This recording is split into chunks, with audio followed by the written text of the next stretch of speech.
6 verse 11 and verse 12. Now ubeke i-ID yakho, ubeke iskipper somntwana wakho, ube sobeka i-document mhlambi ye-business kanye mhlambi ye-claim, ibeke ecam kwethotholo lakho ngoba right now xa sengigqiba nje nizothandaza ngegama lenkosi enguYesu Kristu waseNazaretha. Kanti ke andizoba khona ku-Facebook live, into zovela uyenze nje ku-like i-page jumper on Facebook. Ku-Facebook I am uvela uthi nje PST Pastor L Matodlana page ya straight phaa kuleya Facebook page, kulapho nje nizobona khona i-comment yakho, uncedakala kwakho namhlanje enye ke uzonpressa nje ufollow phaa ku-I am Luthando Matodlana phaa on Facebook. Kanti ke ku-Instagram uyakwazi umfumana phaa ku-Instagram, usearch nje wena uthi @chosen1 okanye uthi @L Matodlana phaa yana phaa ku-Instagram. Kanti ku-Twitter uvela uthi wena @L Matodlana. Khona into enifayo Makhwebe chapter 6.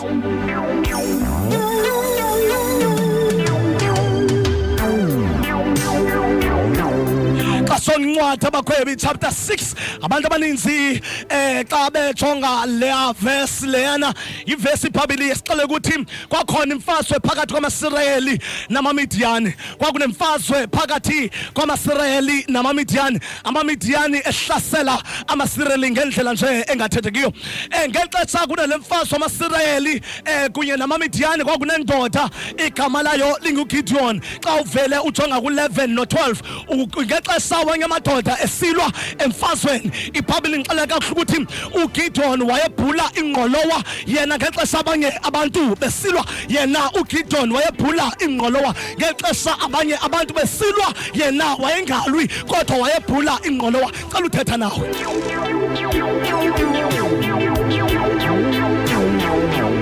Jolo kaluphindela ndithi kuwe ngexesha abanye amadoda esilwa yena uGideon wayephakathi nengqolowa ebhula ingqolowa.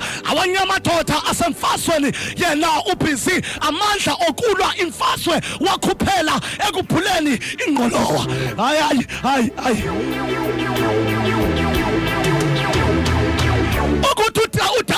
uGideon engekho emfazweni akutsho ukuthi akanawo amandla, akutsho ukuthi akasosa kwasikulwa. Amandla wayenawo kodwa amandla akhe wakhuphela ekubhuleni ingqolowa.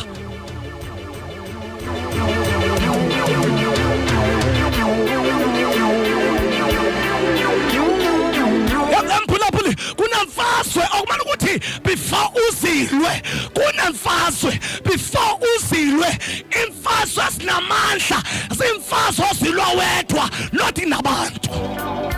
Kunemfazwe esifuna wena uzilwe wedwa, ungazilwa nabantu.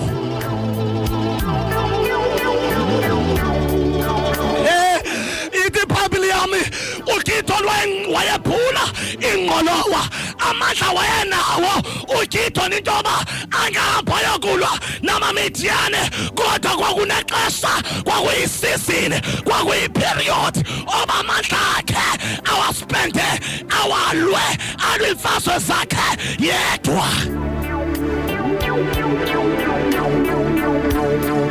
Kunomuntu olwimfazwe namhlanje, zothetha nawe namhlanje.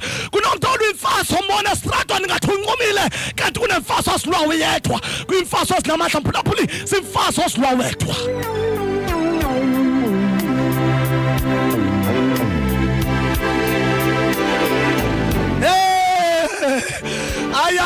Abantu bacinga ukuthi unekhwala kanti kule closet ukuyo ulwimfazwe kamoya. Hayi, until uThixo athi phuma. Yabaphulaphuli ulwa wedwa, ulindele uThixo athi come out of your closet. Awulwinjengabo, awesinjengabo, ulindele ilizwe elizothi yaye come out of your closet.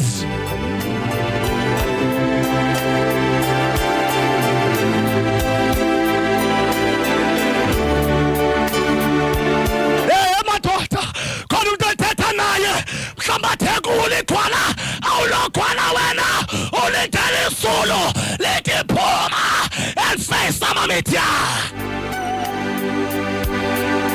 Wena ulogwala unamandla, wena ulogwala unamandla. You're waiting ilizwi likaThixo lithi come out.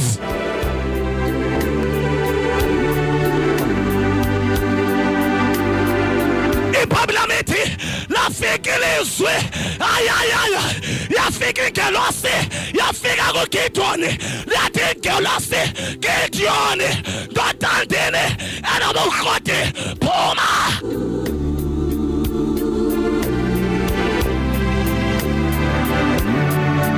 Hey ungaphuma uThixo engekatho wathi fa uThixo adilwa.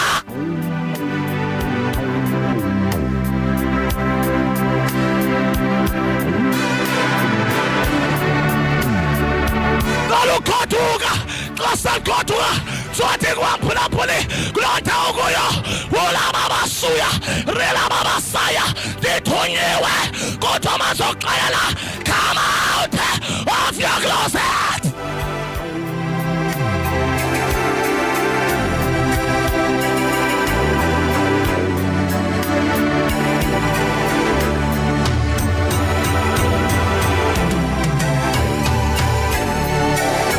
Namhlanje kuthwala emfaswe kudaluyilwa well prepared well trained kodwa phuma uyafayisa amaMidian.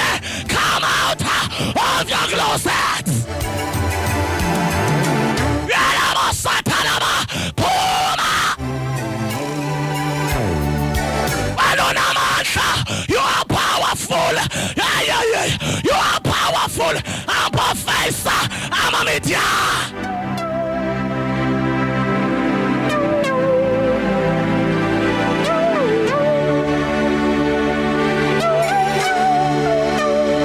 Ulikhokha mfaswe, ulikhokha ungekalwi. Wena awusoze udefeathwe, ngeke unqotshwe, wena ngeke unqotshwe. You are more than a conqueror. Come out of your closet.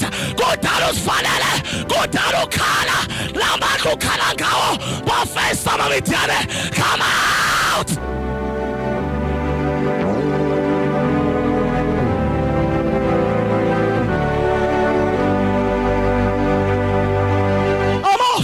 Zokhupha wena namhlanje, zokhupha wena namhlanje, zoxela namhlanje kuthiwa wena uredi wena uyafesa amaMidian, wena uredi wena uyafesa inhlupheko bayixelela ixesha liphelele wena hlala.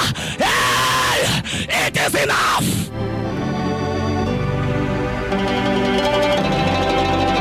Waqala inhlupheko, waqalela unemployment, uthi wena Midian wena uphelelwe maMidian niphelelwe.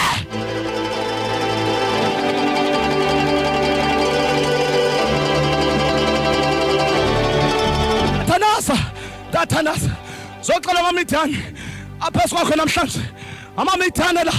Hey zoxelela lamaMidian abaphinto sakho, zoxela amaMidian afukela wena. Ndacinga uSamson enkosi yami bevuka wathi xa vuka amaFilisti aphezu kwakhe, ngoba amaFilisti asebenzisa uDelila.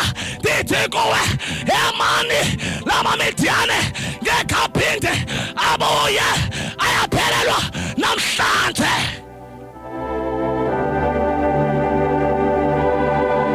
Come out, phuma kudala uphula ingqolowa, kudala usifihlile, izulu likuprepare, izulu likulungisile. Wena uredi, oh ulabaya elebosaya rilababasia rolabasata yapakataya welebesekeda ulababasaya. Wena uredi, go and face amaMidian. Olabasata rilabasiata walabasata phuma kwicloset. Kwicloset yakho wirabasaya ekwicloset kulapho wenziwa khona kwicloset kulapho ukhiwa khona